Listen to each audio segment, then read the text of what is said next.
nombre es Marjorie Cuello, estudiante de la carrera de Radiotecnología en la Universidad Nacional Autónoma de Honduras, y de lo que les voy a hablar hoy es sobre la emisión de los rayos X. Vamos a empezar hablando sobre lo que es la cantidad de rayos X, y para eso tenemos que entender la intensidad de los rayos X, que una intensidad de rayos X en un sistema de imágenes de rayos X se mide en Röntgen y en miliröntgen, y a esto es lo que le vamos a llamar cantidad de rayos X. Ahora vamos a hablar de los factores que afectan la cantidad de rayos X. Estos factores que afectan la cantidad de rayos X también afectan al receptor de imágenes y son casi los mismos que controlan la densidad óptica de una radiografía.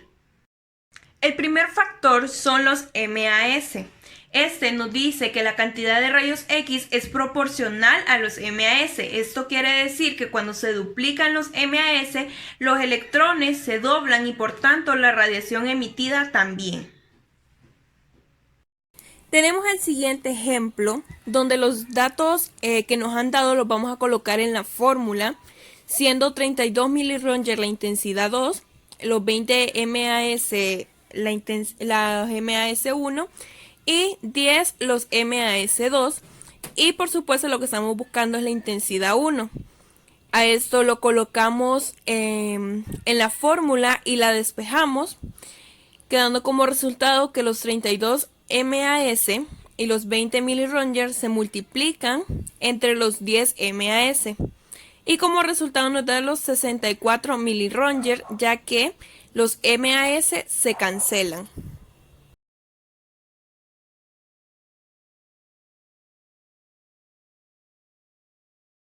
El segundo factor es el kbp. Ese nos dice que la cantidad de rayos X es proporcional al kbp cuadrado.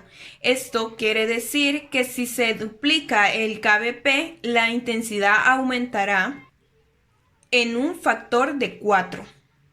En el siguiente ejemplo tenemos que intensidad 1 entre intensidad 2 es igual a kbp 1 entre kbp 2 elevado al cuadrado. Según los datos, 32 miliröntgen es la intensidad 1, 110 kbp es la intensidad 1, 125 kbp es la intensidad 2, esto elevado al cuadrado. Lo que estamos buscando es la intensidad 2. Entonces vamos a despejar la fórmula dejando intensidad 1 entre kbp 2 entre kbp 1 elevado al cuadrado. Vamos a dividir los kbp dejándolo al cuadrado, luego lo vamos a multiplicar por la intensidad 1, elevándolo al cuadrado el resultado, y el resultado va a dar 41,3 miliröntgen.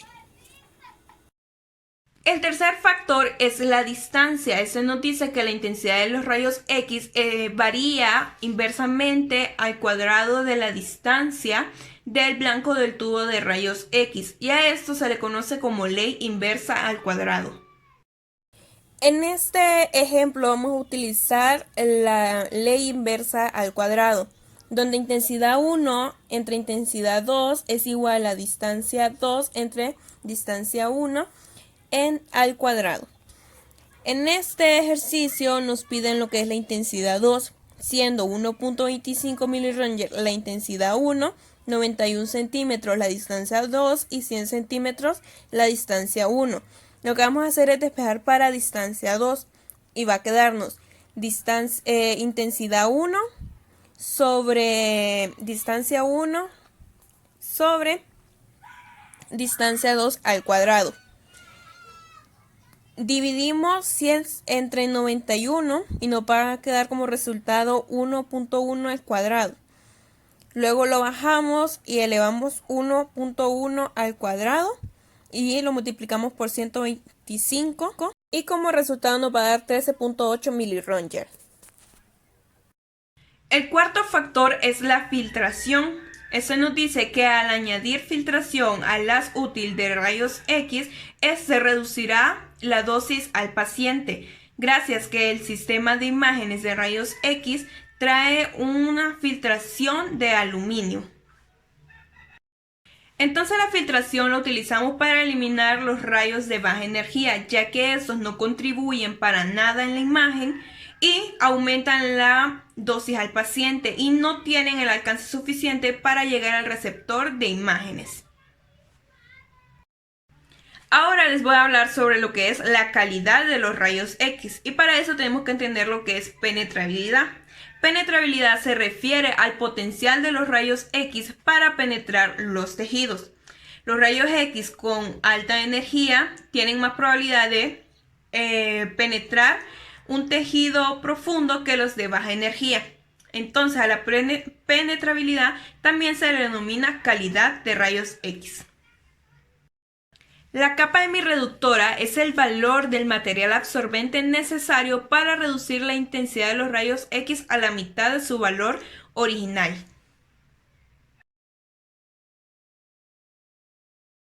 Este ejercicio nos pide sacar la capa hemirreductora. Para eso vamos a seguir los pasos que anteriormente les di, que el primero es determinar la intensidad de los rayos X sin ningún material absorbente. El ejercicio dice que nos dio 118. Esos 118 lo dividimos entre 2, da el resultado 59, ya que lo estamos reduciendo a la mitad de su valor inicial.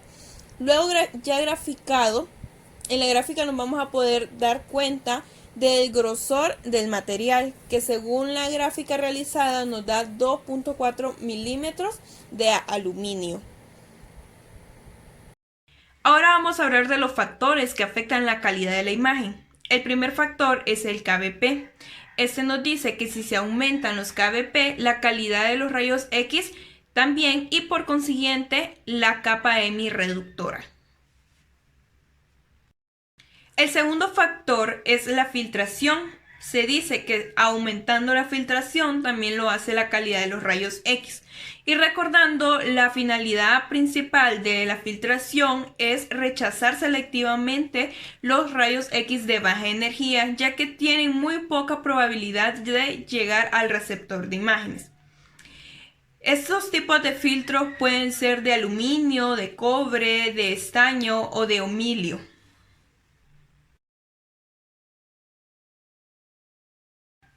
Hay dos tipos de filtraciones, la inherente y la añadida. La inherente consiste en una cobertura de cristal o metal en el tubo de rayos X que filtra los rayos X emitidos. Estudios demuestran que la cobertura de cristal o metal es muy delgada, de unos 5 milímetros, y por lo tanto esta provoca bajas filtraciones inherentes.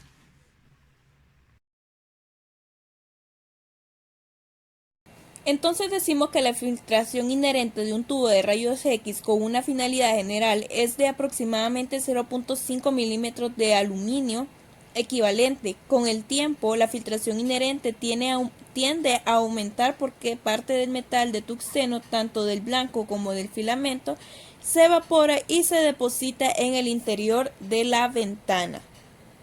La filtración añadida es una fina lámina de aluminio colocada en medio de la cobertura protectora del tubo de rayos X y el colimador del haz de rayos X. La filtración añadida provoca un aumento en la capa hemirreductora, pero la magnitud del aumento de la capa no se puede predecir aunque se conozca el grosor de la filtración añadida. Debido a que la filtración añadida atenúa el haz de rayos X, esto afecta la cantidad de rayos X. Este valor se puede predecir si se conoce la capa hemirreductora del haz. La adición de una filtración igual a la capa hemirreductora del haz reduce la cantidad del haz a la mitad de su valor y provoca una calidad de rayos X mayor. Al añadir una filtración y una capa hemirreductora del haz, reduce la cantidad del haz a la mitad de su valor inicial, aumentando la calidad de los rayos X. También tenemos lo que es la filtración de compensación. Esta compensa la diferencia de la radio opacidad de un sujeto. ya que es difícil producir a una imagen con una densidad óptica uniforme, ya que existen diferentes grosores o composiciones de tejidos. Los filtros de compensación son útiles para mantener la calidad de la imagen, mas no son dispositivos para protegerse de la radiación.